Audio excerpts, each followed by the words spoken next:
So from your point of view, what do you think Little Fish, the film, says about, should we say, the random nature of relationships? Wow, straight out the gate. Yeah, sorry, they're going to be heavy questions, so I try to keep it light. I think it has something to say about relationships maybe not being so random, or rather, the people that you end up having deep relationships with are not necessarily random. I think it takes sort of the soulmate approach, the romanticized film world soulmate approach to love and relationships. That said, it does sort of explore the question of, once you're in a relationship, what is it really made out of? What is it really built of? What really holds it together?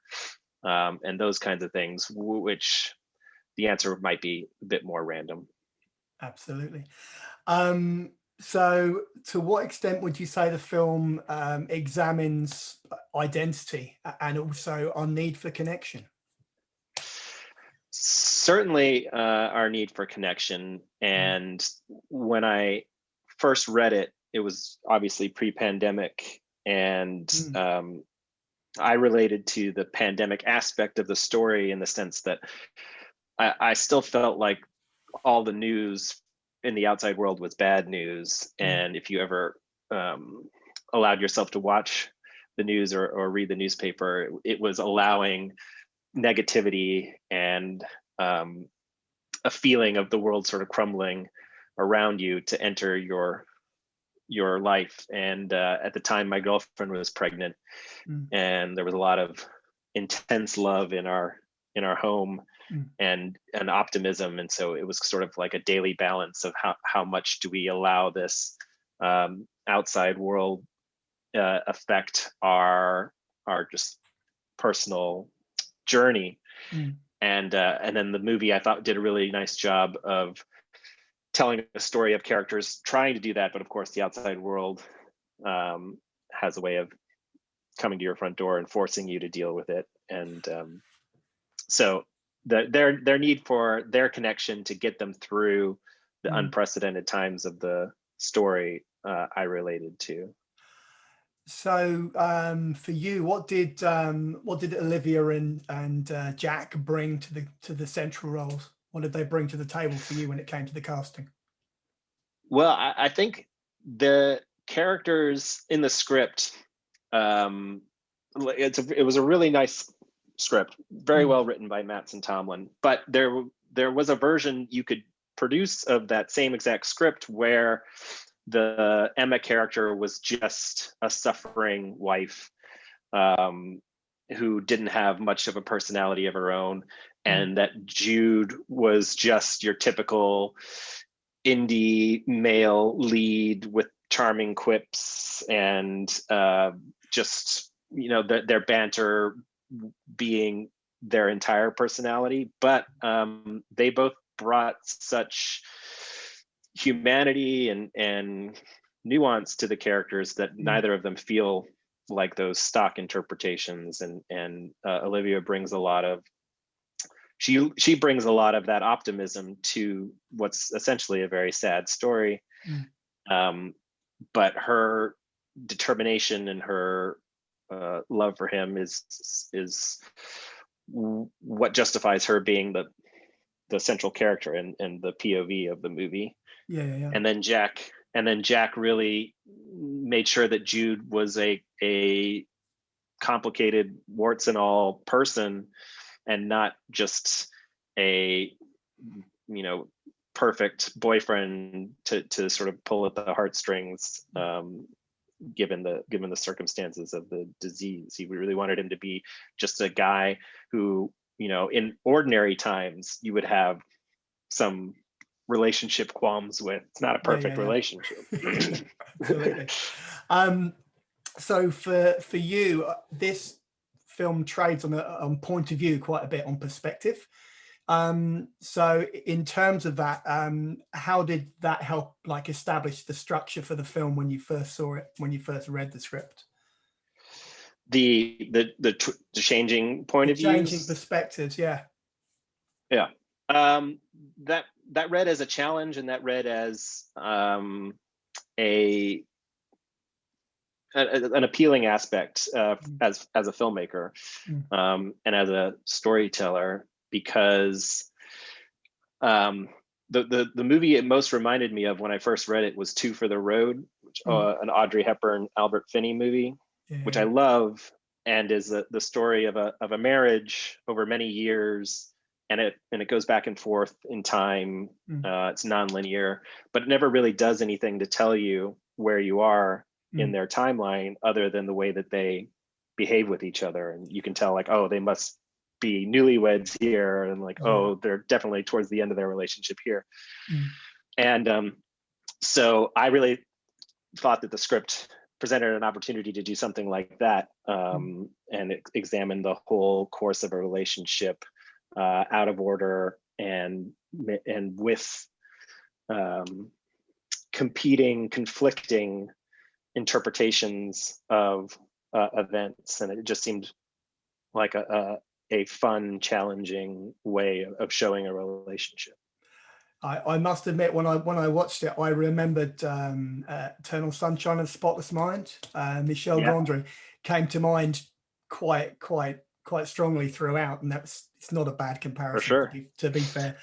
I don't know how. I also of course thought of that too when I read it, and that's a perfect movie for me.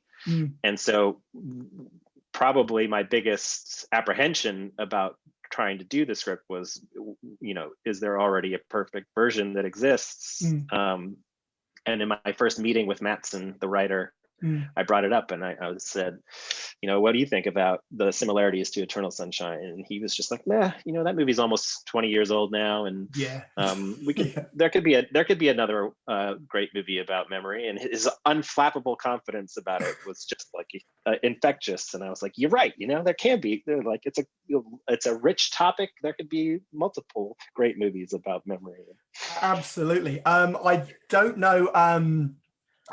Something occurred to me during the film in terms of maybe changing attitudes towards, because it addresses mental health, it addresses dementia, and especially I think early onset dementia.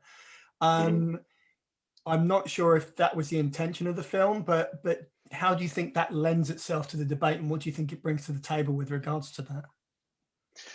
Well, I obviously saw parallels. I saw the parallels to Alzheimer's and dementia, and Alzheimer's is referenced in the movie. But I have to admit that I didn't do a lot of research into those diseases, because I wanted to just sort of make sure that I was approaching this one as a fictitious movie disease, and it would probably be better the less it seemed like those real life diseases, just to make sure we weren't being insensitive to real people dealing with real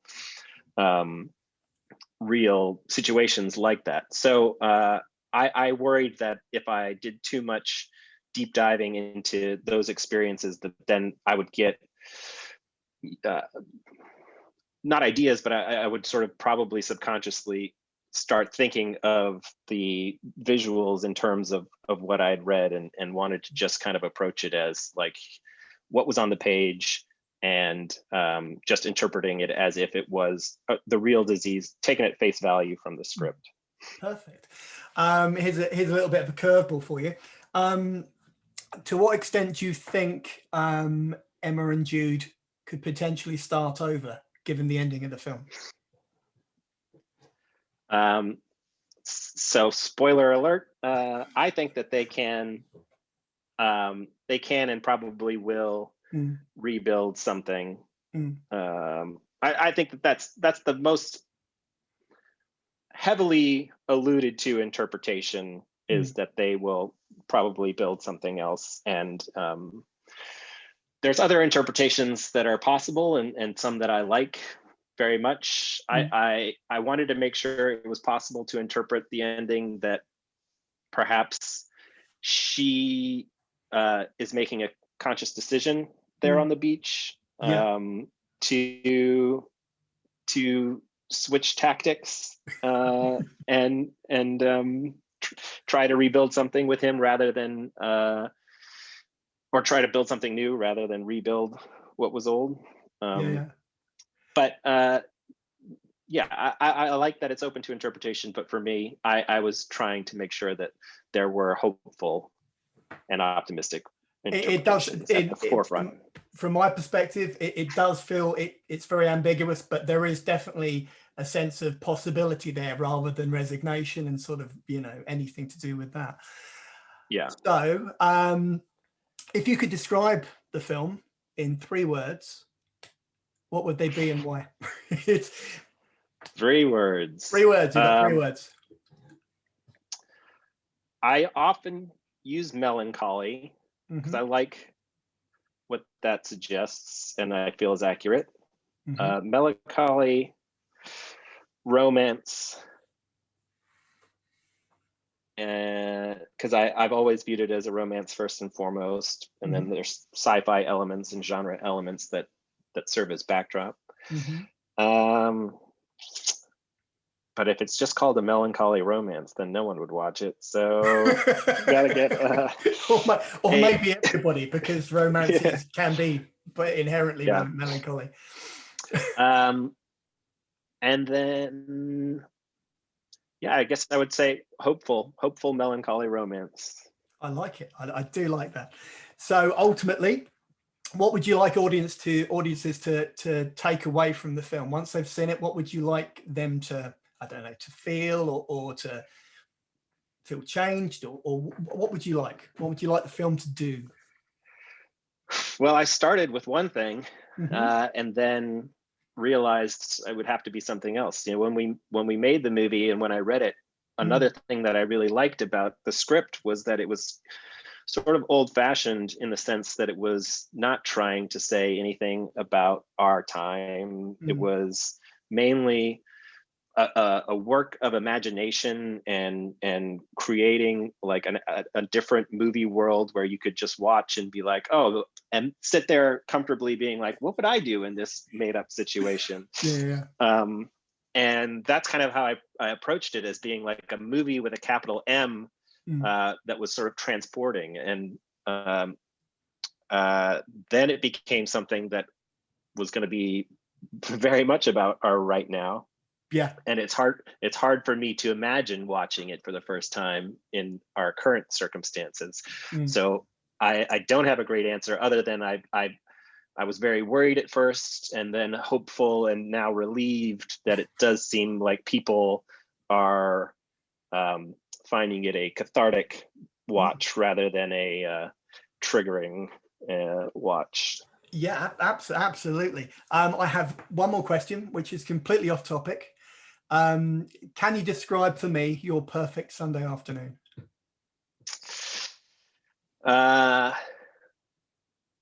Sure. I have a new baby, a 1-year-old. So my perfect Sunday would be getting to sleep in a little bit, and and then I love a good cup of coffee first thing in the morning, and then probably playing with my son, and then getting some alone time in the house. Let mom take him to the park, just to casually surf the internet, because I love to catch up on soccer scores and movie news, and then play soccer. Definitely go out and play some pickup, and probably cap it off in the evening going to the cinema. I really miss going to the cinema. Yeah, I think everybody who loves film pretty much feels the same way right now.